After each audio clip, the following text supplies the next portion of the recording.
Hi folks, thought I'd show you my backyard today. It's pretty dry. It's about the first half of April and you're looking at some oleanders and the leaves are drooping. I would say they certainly are needing some water. So the project today is to turn on the water. Um, Take a look at these Italian cypress. Now, this is our other tree. This used to be a Christmas tree, and we planted this about 25-30 years ago, and it's grown really good. It's a tree we're proud of. But here's the project for the day. I need to work on the automatic sprinkling system. Now, the valves are made out of plastic, which is why I got them covered with shingles. I wanted to protect them from the sun, and because the sun will make the plastic brittle. And so I'm going to remove the cover that I have. There's some post and some wood pipes on the end with a piece of wood going across, and that exposes the plastic valves that are being used for this automatic sprinkling system. Now there's a solenoid right there. That's one of the solenoids that turns on and off when electric's applied, and it allows water to come out. And I got about 6 zones here, about 6 zones. And I'm checking to see if everything's working. The valve is open. I turned it counterclockwise. So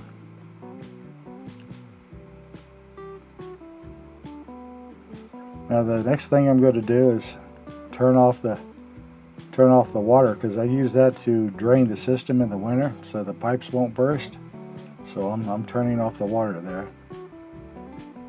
And also I'm turning off the water up there where the hose hookup is, because like I say, I drain the pipes.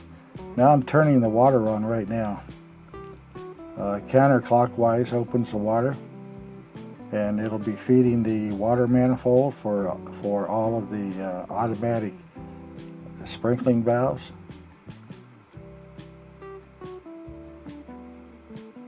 I open it all the way so that it kind of self-seals if you open it all the way, and that way there's no leaks.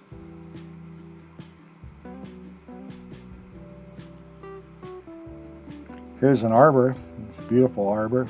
We got a bird living under there. Can you imagine that? I put the wooden post, 4x4 post, planted them in concrete so it wouldn't rot, and put up a shade screen. But anyhow, back to this valve.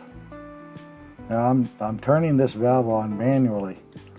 I believe I have the water turned on right now. Yeah, you can see the water coming out. And I'm checking to see if there's any clogged sprinkler heads. And that particular zone, it looks like it's doing pretty good. It's coming out nice and clean. Don't see any strange streams coming out. So, but the grass, it isn't green right now. It's not green. It usually greens up when the low temperature at night is at 50 or above, and then it'll start to green. And here I am checking each particular cycle, or I should say station. And there's another zone kicking in. You can see the water coming up. Yep, looks like a good spray pattern to me. I don't have the best sprinkler heads. I'd like to get some better ones, but the hardware stores, you know, with this COVID pandemic, I can't really get in there to buy the good stuff. I like to buy the brass valves, the brass water sprinkler valves. And here we are underneath the patio. It's a good pattern here. It's not spraying on the patio, it's spraying out onto the oleanders. Now we don't get much rain here, hardly any rain, and the last rain we had, it wasn't much at all. But I think that's a good spray pattern right there for a cheap sprinkler head.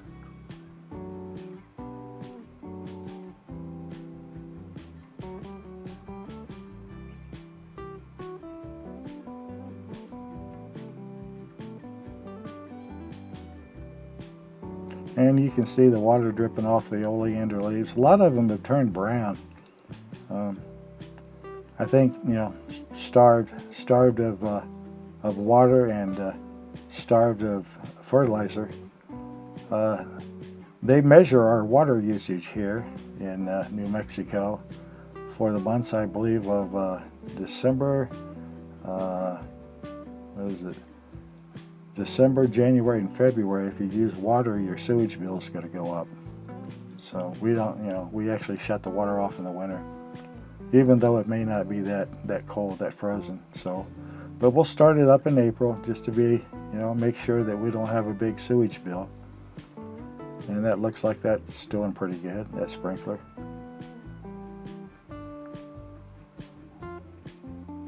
I can see though it's hitting the house some, which is not good. I don't want the water hitting the house. It'll not only stain the brick, but make the wood rot. So, and here's our front of the house. The sprinklers reach to the front of the house as well.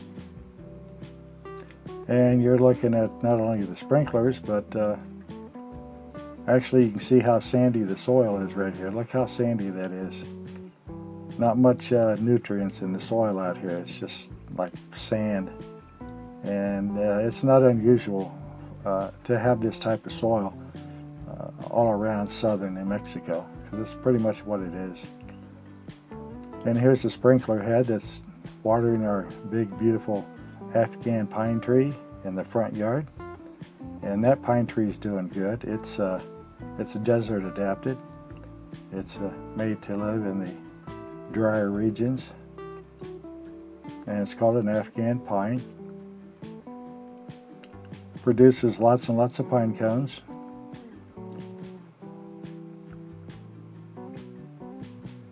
Now, backyard here, here's our resident bird's nest under the arbor. Rosalind's taking a shot of it, but there's a little bird in there, and we try not to scare it. We don't want to get too close. And here's our cactus on the back hill. Cactuses on the back hill. They're not, they're prickly pear cactus. Matter of fact, if you want to know what they're called prickly pear cactus. And it took a beating from the snowfall we had. Actually, it caused some of them to bend over and break because the snow was heavy and it caused them to bend over.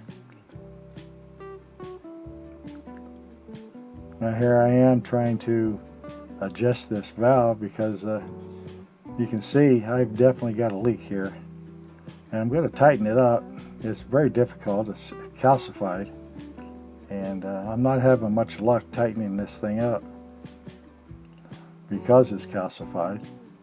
And it's kind of hard to see. I can't really get in there because I'll get wet.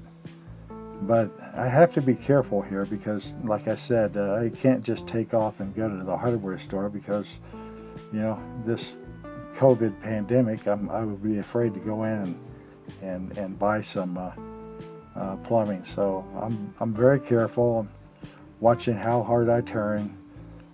Small leaks are acceptable. Anything that I can do to improve it, I certainly don't want to crack the plastic. That would be not good. So I'm being careful and trying to minimize the leak. You can see the water out here is very hard and how calcified the plumbing fixtures are, the pipe, and in this case the hose clamps, really quite calcified.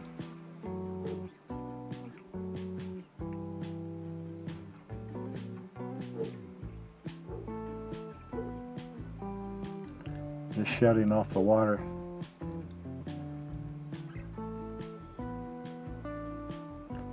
There's my wife's shoes. She likes to garden in these shoes. A little bit breezy. There's our Afghan pine tree. Now there I am. I'm trying to loosen this pipe up a little bit. I was going to try and tighten the plastic on this thing, right up at the top there. I was gonna, because I thought I had a little bit of a leak there, and I was gonna try and grab it and turn it, and that way I could, seal it up.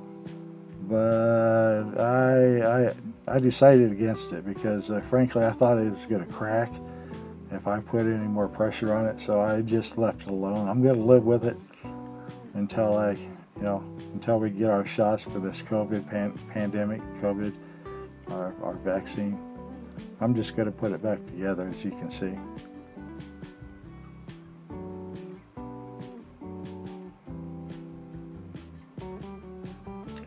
I use my hose. I use a hose to connect these valves to the main pipes in the sprinkler that runs out into the yard. And I use the hose because if I get a bad valve, it's real easy to replace. I just have to remove the hose clamps, pull off the hose, stick on a new valve, and put the hose back on. There's no sawing, don't have to cut any PVC pipe, use any collars or anything. So I'm just using hose. And I believe that particular hose is made for garbage disposal.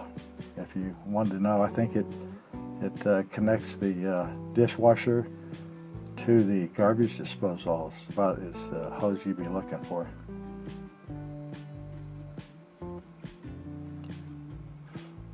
And there's our yard, getting a nice dose of water there. Yeah, I'm tightening that up. I'm having a little bit more success as I go along. Things are pretty frozen up right now.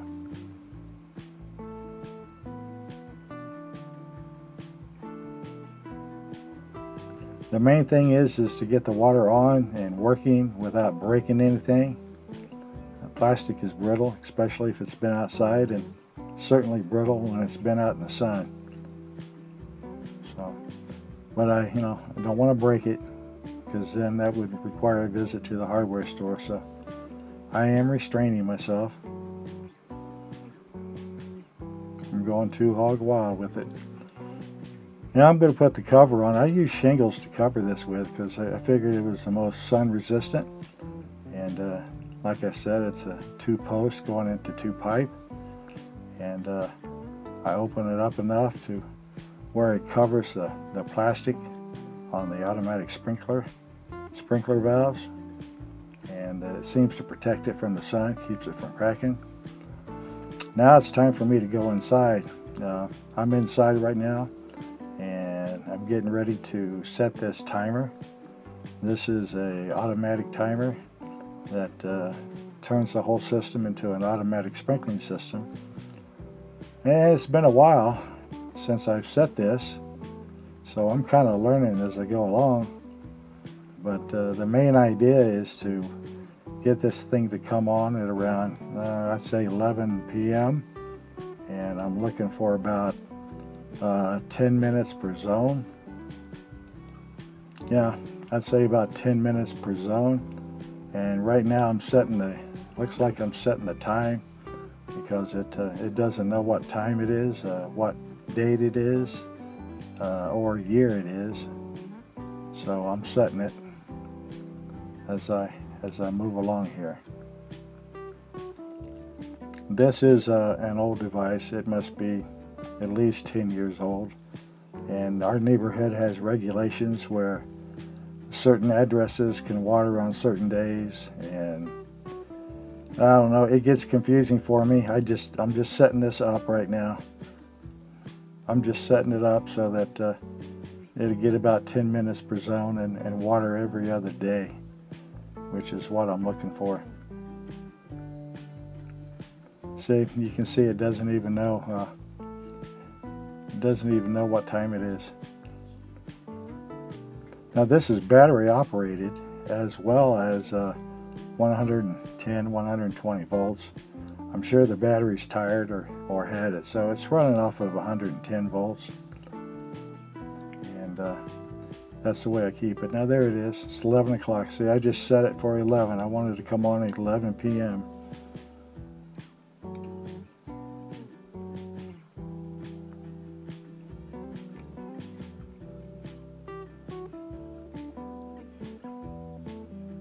And I got it set for look like 10 minutes per zone, and I'm getting ready to move over. This is the automatic settings. The blue is the manual settings, but the green is the automatic settings. And I'm setting it right now.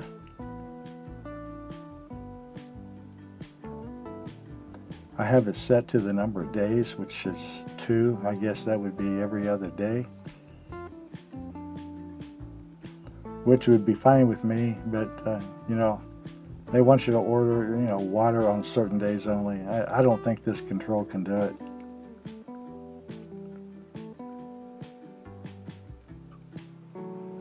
I've never had anyone come up and complain or, you know, cite me, give me any tickets or anything.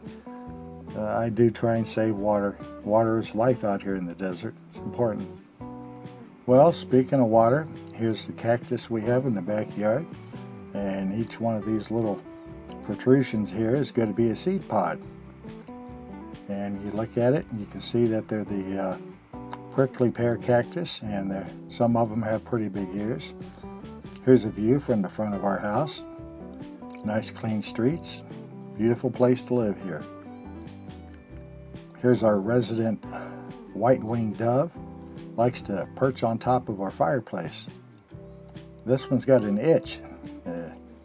Must have something, skin irritation or something, but he sure is itching. And he comes down and eats the seeds from my bird feeder. Beautiful blue skies today with white puffy clouds in contrast to the Afghan pine. Quite nice, very nice. Here's the front of our house. It's a brick-faced house. We trimmed it in red. That has faded some. It's not a bright red anymore, but it turned out to be more like a carriage red, which is just perfect for the color of the brick. So the sun out here is intense and it will fade the paint. You're looking at a bird of paradise plant right there, and it's got pretty yellow blooms with red stamen. Our drop box and our entryway to the front house. Interesting entryway, I think. And here's a finch on top of our Italian cypress. Must be at least 50 feet up in the air, and it would be quite a viewpoint. This one happens to be a male finch, you can tell by the red head, and he's enjoying the view. Here's an overall shot of my backyard with the oleanders.